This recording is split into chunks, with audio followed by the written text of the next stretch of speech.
Yo trataré de hacer en estos 5 minutos una breve exposición, al menos decir que es lo más importante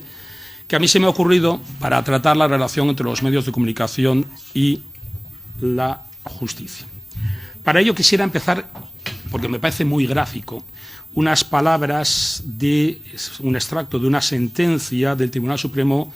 de los Estados Unidos. Es en la sentencia Estes versus Texas del año 1965. Y el juez Clark, a propósito de las relaciones entre la intervención mediática y el desarrollo del proceso penal, señala lo siguiente. El acusado que se juega su vida en un juicio tiene derecho a que la cuestión sea decidida en un tribunal, no en un estadio ni en una ciudad o a lo largo del país.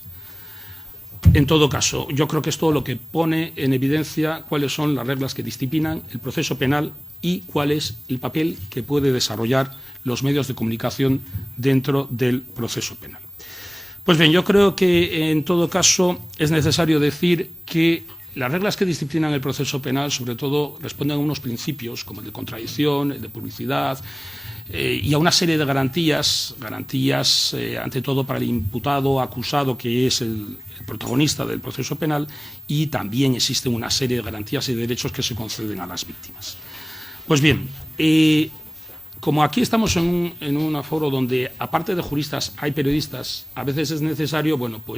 ser bastante simple en las explicaciones. Decir que en el proceso penal existe primero una fase de investigación y posterior una fase de juicio oral o de plenario con el resultado de esa investigación, que es propiamente la fase del plenario o de juicio oral la que es propiamente pública. En estas dos fases se combinan los principios de secreto y de publicidad.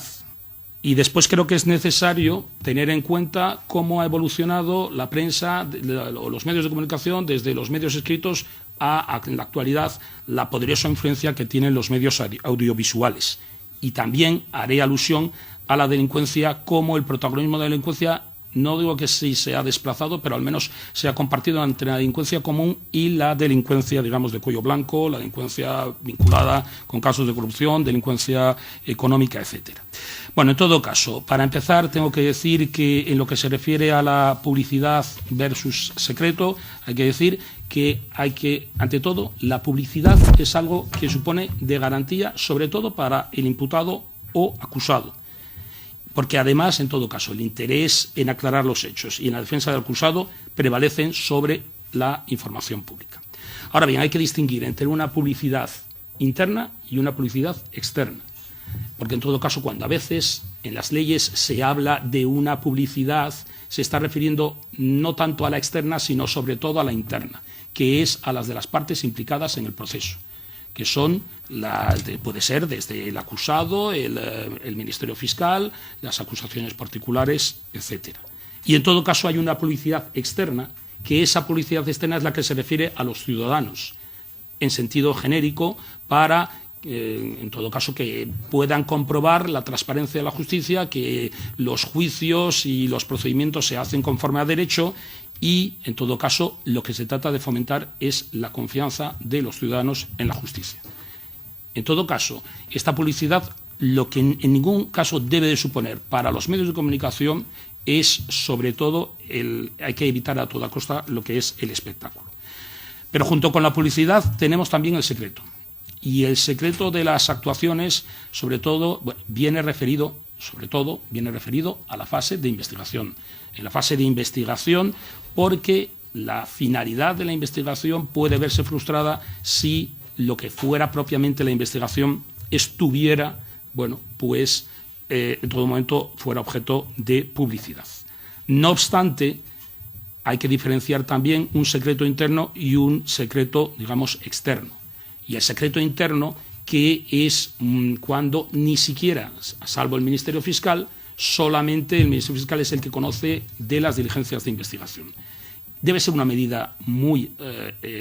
extraordinaria y, en todo caso, lo que sí hay es una publicidad dentro de la investigación interna, porque para hacer valer las garantías y para hacer valer los derechos de las partes y, en principio, del imputado, es necesario que su abogado defensor, que el resto de las partes que están personadas puedan conocer, obviamente, las actuaciones. Ahora bien, ¿qué es lo que pasa en la fase de investigación cuando trasciende a la publicidad propiamente de las partes, a la publicidad interna, la publicidad externa? Pues hombre, eso francamente hay que decir que muchas de las veces, y eso se tratará en uno de los temas, que es la filtración de los sumarios, es en aquellos casos en los que son muchas veces no ya solo la policía, sino también las propias partes, en función de sus intereses, quienes pues son fuente de información al exterior de las actuaciones de investigación. Pues bien, teniendo presente ese panorama, yo creo que es necesario ahora decir cuál es el papel que juegan los medios de comunicación en ese panorama. Bueno, hay que decir que de la evolución de la prensa escrita a la prensa audiovisual se tratará también cuando se hable de las sesiones del juicio oral. De todas maneras, el papel de la prensa creo que es un papel fundamental dentro de una sociedad democrática como es la española. Son aquellos que titulares del derecho a la información, pero aparte no solamente de informar, en el caso de los medios de comunicación también a ellos les corresponde formar la opinión pública, son un instrumento de control también social. En definitiva, el Tribunal Europeo de Derechos Humanos lo define de forma reiterada como los perros guardianes de la democracia. En todo caso, yo sí que querría poner en evidencia otras funciones que están desempeñando los medios de comunicación, que no en vano se erigen en un poder que no es tan controlable como pueden ser el poder judicial. En todo caso,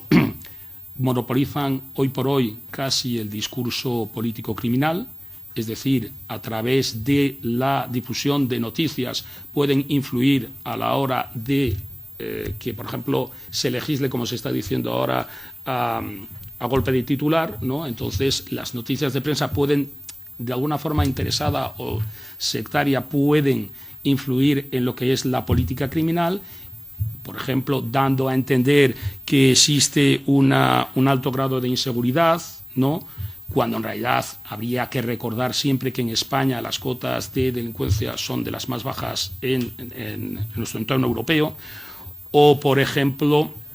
hablando de la delincuencia de los menores como si fuera un gran problema que existe en España, ¿no? Otro de los problemas que se plantean también es que el papel de los medios de comunicación es un papel que a veces tiene un claro contenido de criminalización. Simplemente el dar a conocer una noticia criminis, desde el momento mismo en que ya aparece en la prensa, ya es algo que puede estigmatizar más que la propia sentencia. Y ya no digamos si es una sentencia absolutoria, porque muchas veces trasciende a los medios de comunicación como una pena anticipada lo que es la difusión de una noticia de alguien que está presuntamente,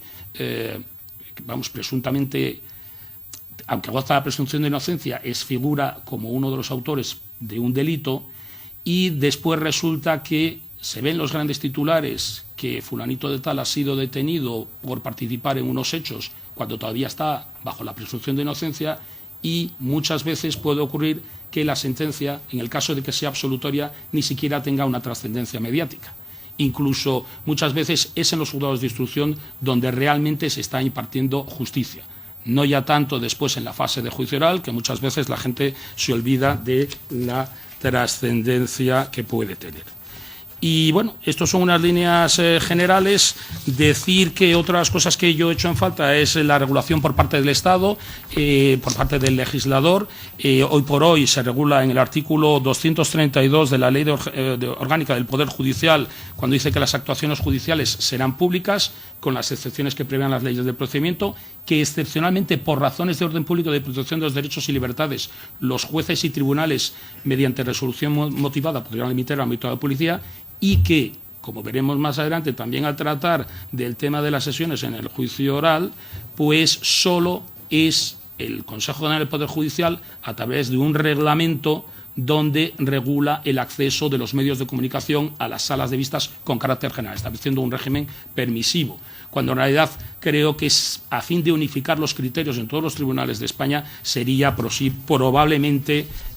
interesante, o probablemente debía corresponder al legislador ese papel para regular una materia tan importante como es la intervención de los medios de comunicación en las salas de vista. Y nada más por mi parte.